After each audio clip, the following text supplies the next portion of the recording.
Everybody, this is Rideshare Lisa. Welcome back to my channel. I just wanted to talk today about a story that I heard that has been circulating. I guess it's on Facebook, and now it's just circulating all over social media, YouTube, things like that. But now I know I did a video a few weeks back saying that there was a class action lawsuit against Doordash, Grubhub, Postmates, Uber Eats about the fees that they charge. And I guess since the pandemic, the fees went way up. So excuse me. I know that a lot of restaurants have not re-signed with Doordash, and I actually had an issue at a Dunkin' Donuts one time. It was last week. I went to the Dunkin' Donuts and they wouldn't serve me. They said they just serve Grubhub, and I was there for DoorDash. And but the manager took care of me. She fulfilled the order. What's happening is especially with DoorDash, I know for a fact because I've had to deal with it, is DoorDash is even whether or not they're partnered with these restaurants, they're just putting them onto the website. So that way, if people order from them, they're just going to order from them without it being partnered. So I know restaurants where were taking themselves off the DoorDash website because of the fact that they said that they're going to get put on it anyway. So why pay the fee to partner with them if they're going to do it anyway, and then they don't have to pay anything? So all that's going on. Then they got this class action lawsuit because of the restaurants that do partner with these companies and how much they're charging. But I'll put the link in the description below. And I heard this from Real Rideshare Stories, Chris, and I'll put his link into the description below, along with the article that he did read. This man in Chicago, and how this guy actually showed the breakdown of his Grubhub fee for the month of March. And as you look at it and everything is broken down, it starts at $1,100, which you think, wow, that is really good, right, for a truck. And then as you get down, there's minus. He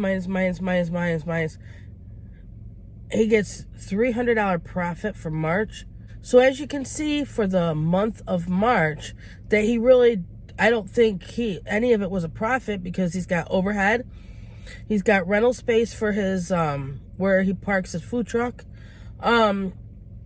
Ingredients to make the pizzas, employees, phone lines, internet.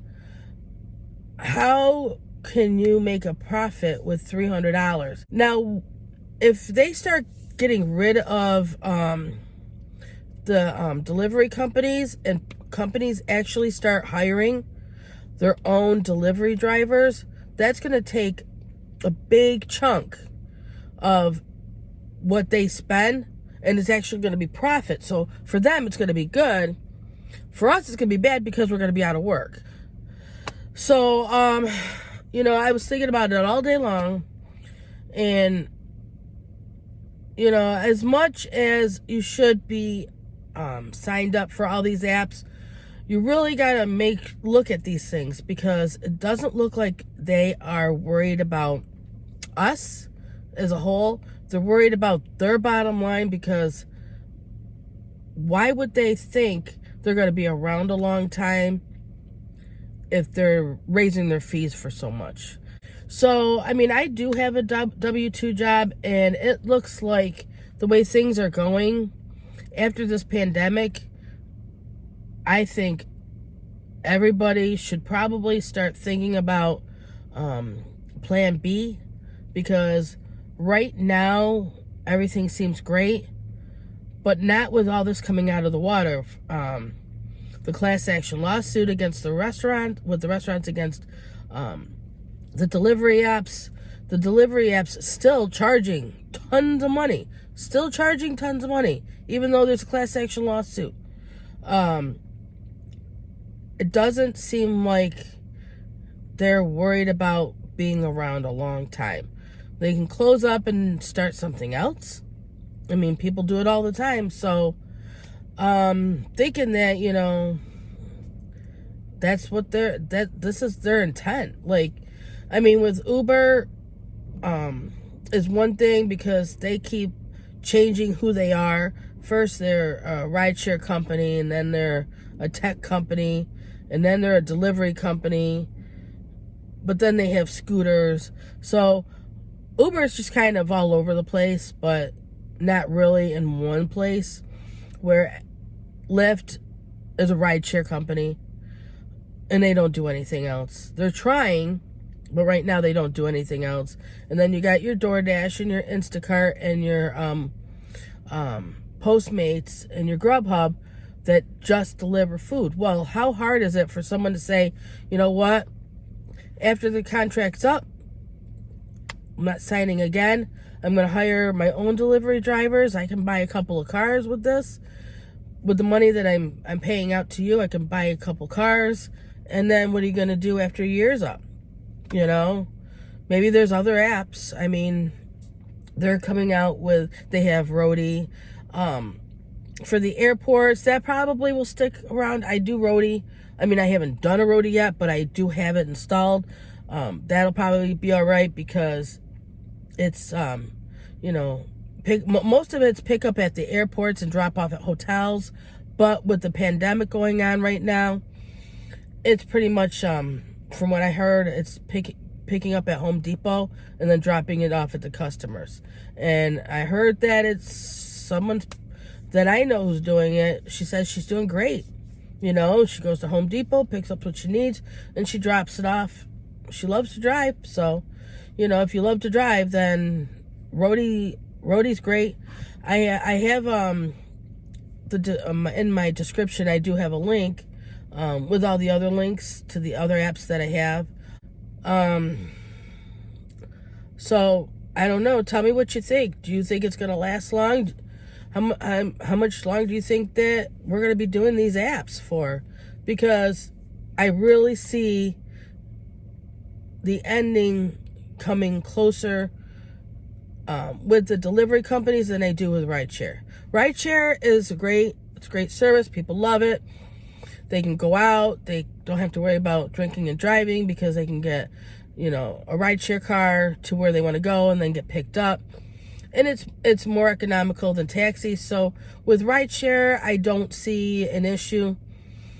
But with the food delivery companies, the only problem with that is restaurants can hire their own people. They can hire their own delivery drivers. I had a problem with a restaurant a few weeks ago. The guy literally yelled at me and said that his DoorDash tablet was off and didn't understand why I was there. But yeah, I was there for a whole full order. So, you know, I ended up having to cancel it, not get paid for it, and still waste my time with this restaurant manager for no reason at all. Only for the simple fact is DoorDash sent me there because somebody ordered off the DoorDash app. Somehow I ended up down there with a whole order that was never placed. So now what are they doing? They're not even getting a hold of restaurants about orders now. They're just taking the orders online, taking people's money, and not even bother telling the restaurants about that there's orders.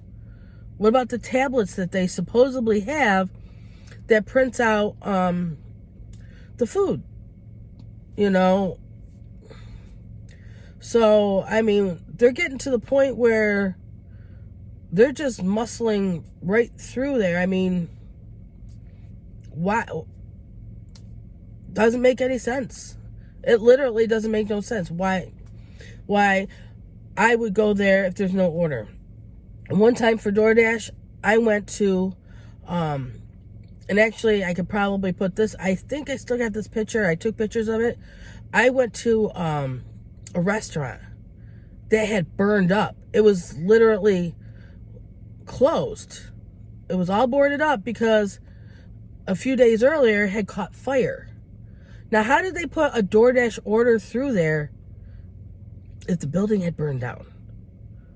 And I think I actually got a picture of that, and I'm going to actually put it in the in here with that.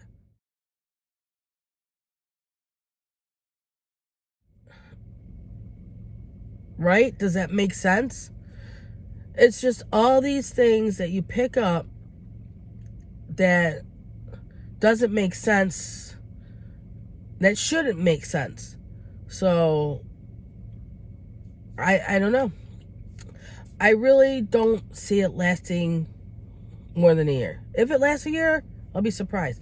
And the only reason why I would give it that long, and that would be for anybody who's re-signed their contracts.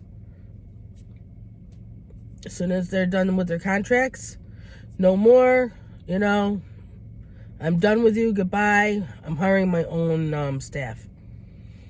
And then, without customers, we don't have no delivery. We don't have anybody to deliver to, you know? So, and you might go to a restaurant that's already been burned to the ground, or you might go to a restaurant that never got the order, and which is a waste of your time anyway, because you went there for no reason at all, when you could be out there picking up legitimate orders.